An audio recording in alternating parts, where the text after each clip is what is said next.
एक भय है, एक पीड़ा है। माँ कौशल्या को डर है सब ठीक हो, देवी देवताओं को मना रही हैं। पता नहीं क्यों मेरा राम राजा होने जा रहा है, पर फिर भी मेरे मन में एक भय है कि न जाने क्या होने वाला है। एक डर लग रहा है, एक पीड़ा हो रही है। ये डर किसी और को नहीं है, ये डर माँ कौशल्या को है। दशरथ जी तैयारियां करवाने लगे और सांझ परे होते ही कैकेयी को खबर सुनाने के लिए पहुंचे कि तेरा राम राजा होने वाला है। लेकिन उससे पहले मंथरा कैकेयी के पास पहुंची। नींद परम प्रिय सेज तुराऊ, सोती रहती है, सजती सिंगार करती। कभी सोचा है कि भविष्य में क्या होना है? भरत को कुछ मिलने वाला नहीं है, राम राजा होगा। राम के राजा होने की घोषणा हो गई। भरत और शत्रुघ्न मामा के घर है, उन्हें बुलाया भी नहीं गया है। षड्यंत्र को समझ तो कैकेयी कहती है मैं अपने पिता के घर चली जाऊंगी। पिता के घर मत जा, तू खतरानी है, अपना अधिकार ले। और कैकेयी तैयार हो गई। कैकेयी कहती है मुझे राम के राजा होने पर कोई दुख नहीं है, पर अगर मेरे भरत का अधिकार छिनेगा तो ये मुझे स्वीकार्य नहीं है। इसीलिए मैं वही करूंगी जिससे मेरे भरत का भविष्य सुधरेगा। मैं राम को 14 बरस के लिए वन में भेज दूंगी। और कैकेयी ने वो किया जो महाराज दशरथ कभी सोच भी नहीं सकते थे। जानते हो सबसे ज्यादा मन कब टूटता है? तब जिनको हम अपना मानते थे वो पराये हो जाते हैं। जिनको हम अपना मानते थे वो जब शत्रुता निभाते हैं तो सबसे ज्यादा पीड़ा होती है। क्योंकि शत्रु का तो हमें पता ही है कि वो बुरा है, उससे क्या दुख मनाना। लेकिन ये तो मेरा अपना है, इसने मेरे ऊपर दुख का इंतजाम किया। ये बात जब होती है ना, आत्मा टूट जाती है। दशरथ जी के साथ कुछ ऐसा ही हुआ। दशरथ जी को अपने घर में कभी ऐसा भरोसा नहीं था कि मेरा घर इस तरह टूटेगा, क्योंकि अनंत प्रेम है चारों भैयाओं में। तीनों रानियां बड़े प्रेम से रहती हैं। पूरी अवध नगरी में कहीं कलेश जैसा वातावरण नहीं है। यही कारण है कि दशरथ जी ने विश्वास के साथ कह दिया कि कल ही राम को राजा बना दूंगा। न कोई सभा बुलाई, न किसी को इकट्ठा किया, न रानियों से पूछा, न बेटों से पूछा। क्यों? क्योंकि अपने परिवार पर भरोसा था। अपने परिवार पर भरोसा था। और जब अपना परिवार दगा करता है तो सहनीय नहीं होता। दशरथ जी सहन नहीं कर पाए। अपने परिवार पर इतना भरोसा दशरथ जी को, कैकेयी को अब बताने के लिए आए हैं कि तेरा राम राजा हो रहा है।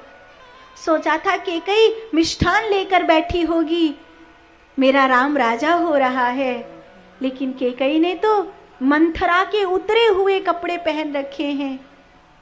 जो कभी अपने उतरे कपड़े दोबारा नहीं पहनती थी, वो मंथरा की उतरन पहनकर बैठी है। जो कभी रात में भी बिना श्रृंगार के नहीं रहती थी, वो आज सारा श्रृंगार उतार कर बैठी है। कैकेयी बहुत सुंदर थी, बहुत सुंदर थी कैकेयी। लेकिन आज कैकेयी की सुंदरता एक नागन के समान लग रही है, एक इच्छाधारी नागन के समान। कैकेयी ने मारवा। जब दशरथ जी ये बताने आए थे कि तेरा राम राजा हो रहा है, तो कैकेयी बोली क्या करूं? दशरथ जी को ये आशा नहीं थी कि कैकेयी ऐसा बोलेगी कि क्या करूं।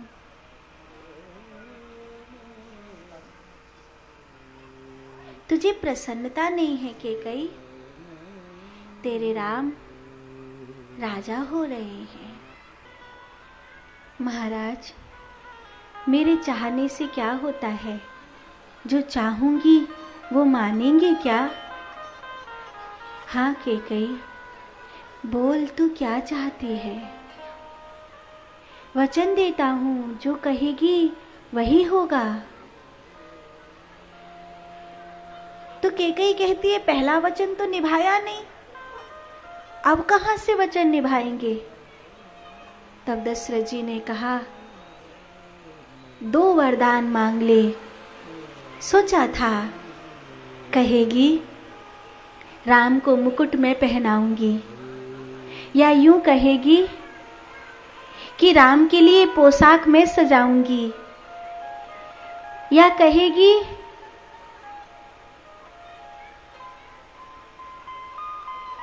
कि जब राम राजा हो रहा है तो उसका महल मेरी इच्छा से बनना चाहिए। लेकिन कैकेयी जो कहने वाली है वो दशरथ जी ने सोचा भी नहीं। राम तो मुस्कुराते हैं। राम जी इस त्याग को सहज स्वीकार करते हैं। मेरा भाई भरत राजा हो, ये मेरे लिए प्रसन्नता की बात है। सुनु जननी सोई सुत बड़ भागी, जननी सोई सुत बड़ भागी, जो पितु मात बचन अनुरागी, जो पितु मात बचन अनुरागी। जो माता पिता के वचन को मानता है वो भाग्यशाली है। मंथरा ने बनवासी के वस्त्र राम जी की ओर कर दिए।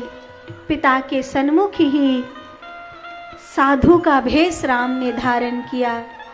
जिस अवस्था में मुझे संन्यास लेना चाहिए, मेरा पुत्र मेरी आंखों के सामने तापसियों के बनवासियों के रूप को पहन रहा है। नहीं, मेरा राम। दशरथ जी बेहोश हो गए। राम जी माता कैकेयी से कहते हैं माँ पिता को संभालिए। माँ पिता का संभलना आवश्यक है। अवध नगरी में पिता के अतिरिक्त और कोई नहीं है। माँ मैं अभी आता हूँ। शीघ्र राम जी गए। माँ कौशल्या पूरी रात जागरण करके उठी हैं। राम जी ने माँ को प्रणाम किया। माँ मुझे आज्ञा दीजिए। बार बार मुख चूमती माता, बार बार माता राम जी का मुख चूमने लगी। पर ये कैसे वस्त्र पहने हैं? बनवासियों के वस्त्र पहनकर क्यों घूम रहा है? राजसी वस्त्र पहने क्यों नहीं है? तेरे पिता नाराज होंगे। उन्होंने कहा था भोर की प्रथम घड़ी में ही राज तिलक होना है। माँ मुझे राजा बना दिया गया है। माँ मुझे पिता ने वन का राजा बनाया है और माँ मुझे 14 वर्षों के लिए वनवास मिला है। माता कौशल्या तो कांप गई, पूरा शरीर कांप गया। राम जी ने माँ को संभाला। माँ धैर्य धारण करो, पिता को संभालना, मैं 14 बरस बाद लौट कर आऊंगा।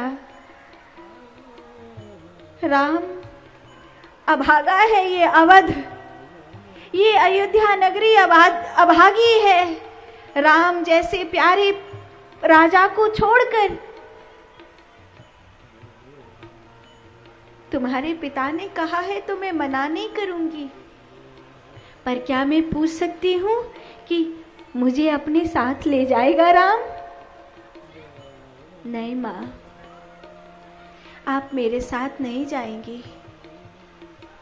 सीता जी दौड़ती हुई आई। मेरी अंतिम क्रिया किए बिना मत जाना। चरणों में गिरकर कहती हैं माँ इनसे कह दो मुझे लेकर जाएं। सीता की आंखों में आंसू भरे हैं। सीता मर जाएगी राम। माँ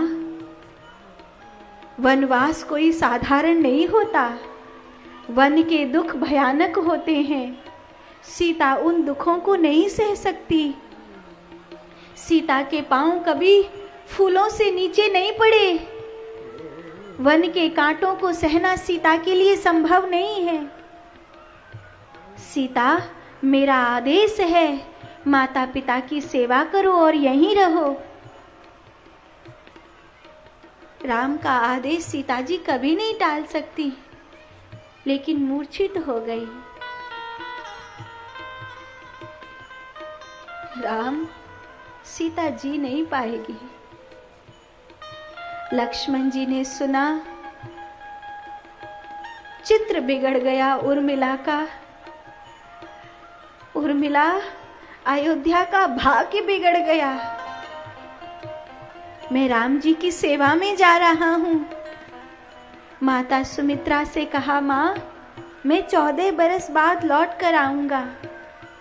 सुमित्रा कहती है, जाओ।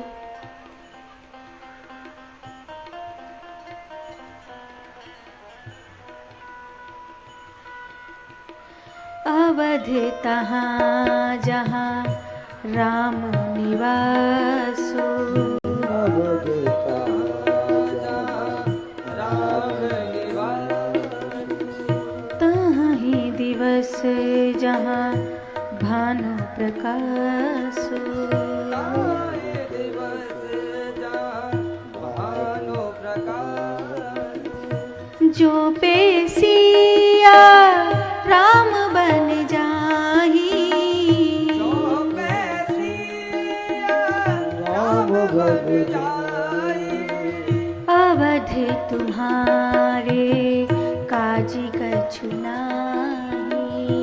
अवध तुम्हारे काज कछु नाही। अगर सीताराम जी वन जा रहे हैं तो तुम्हारा अयोध्या में कोई कार्य नहीं है। और लक्ष्मण जी राम जी के पास आए, भैया मुझे छोड़कर मत जाना।